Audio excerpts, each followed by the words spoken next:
This is Stephanie at Hightower Stitching with today's video, which is adding beautiful quilting to the front and back of your quilt. This is part 3 of this little video series, and this is the quilt that I was working about with the 2.5-inch strips and the 4.5-inch square in the middle. And you can see I've got a backing on it. It's cream. I put my batting in the middle, and then I put the top on. We laid it out on the floor just like we always do, smoothed everything out and laid down the back, laid down the batting, and then put the top on it. And then we picked it up and moved it on the dining room table because I like to do mine pinned. You may like to sew yours with big stitches to hold it together, but I found that with the batting I use, the pins work really well, and you'll see they're spaced, little distances apart to hold it on there. Now, when you get ready and you've got this whole thing ready, you're going to decide to put it on a rack. You're going to decide to take it to somebody else, or you're going to decide to sew it on the sewing machine. And that's where I'm going today, is to show you what I'm working on the sewing machine. But I'm going to backtrack a minute to my frame for starting. And I've told people about this before, and it's really been helpful. The first thing I did was I just made one block out of paper, so it would have looked like that. And I put all of the lines in there where they would actually go, so I could get an idea of how much room I had for sewing, whether I'm hand sewing or whether I'm sewing on the machine. And it really helps with the machine.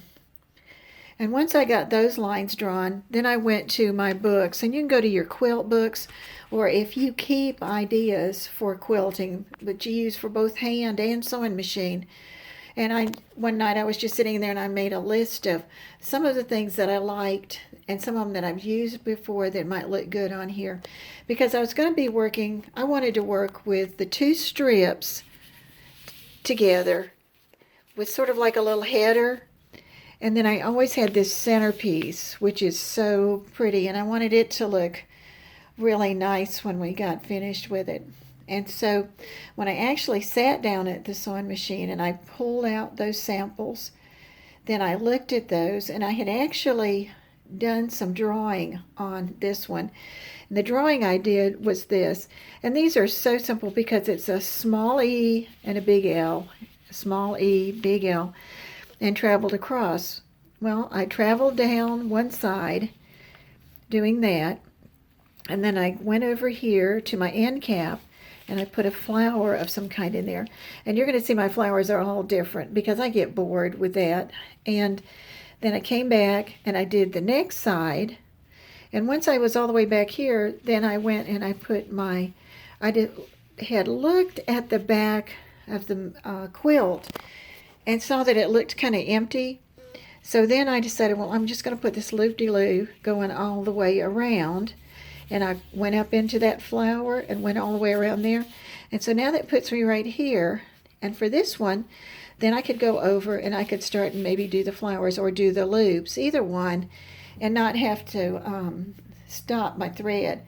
If I'm close to the edge, I'll go ahead and run the stitching over towards the edge so that I don't have to make a knot or a finishing place. And then also I can start from there and start back up again.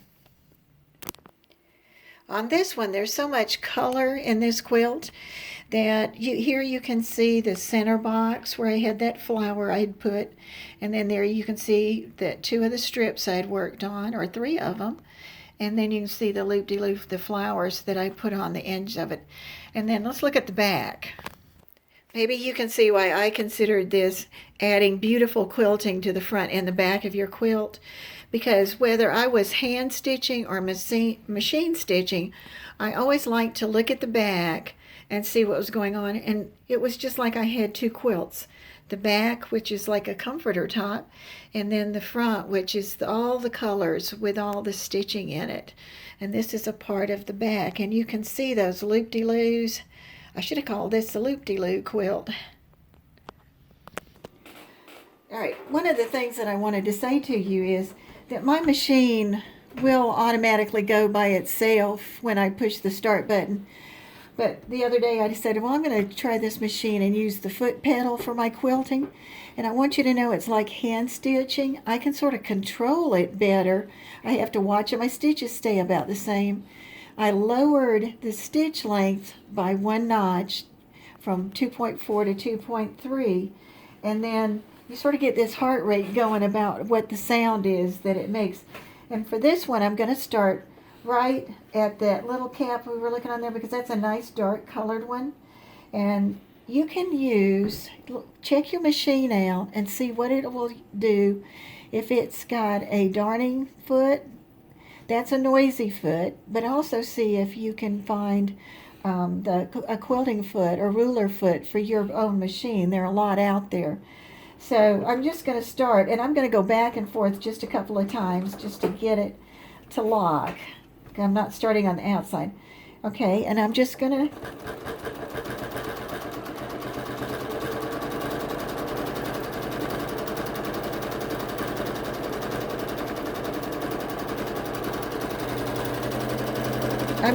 play. That's all I'm doing. I wanted to make a flower in here, not making it quite as big as I wanted, but I'm going to come back and put some of that edge on there on the outside. And I want you to know I'm doing this with my foot on the foot thing. So I'm controlling the speed. Now I'm making the L, then I'm making an E, and think E, think L. You're going to be more apt to make them go around. E, L, E. All right, I'm going to get down here to the end, and then I'm going to turn around this time. I could have gone up the other bar, but now I'm just going to turn the corner and go back, and I'm going to put that decorative piece on the top. And I decided to add that because the back of the quilt was missing a part.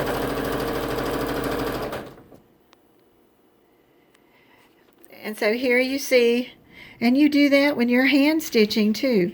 You can take an erase marker or piece of chalk and just draw the lines that you want to go down and come back. Can't see it on there. And then there's that pretty flower again. And the flower, it goes pretty quickly, so you don't mind making 25 or 30 of those. And according to my latest calculation, I have about 2 more of my 5 rows to do, and that's going to go pretty fast, and I'll be ready to put the edging on it. And then the next show, whichever it is, I'll show you how this turns out at the end. But this was adding a beautiful quilting to the front and the back of your quilt. This is Stephanie. Thank you for watching. Any notes that I have, things that I forgot to add, I will put in the description. If this was helpful or even just fun for you, please subscribe and hit like. Thanks again.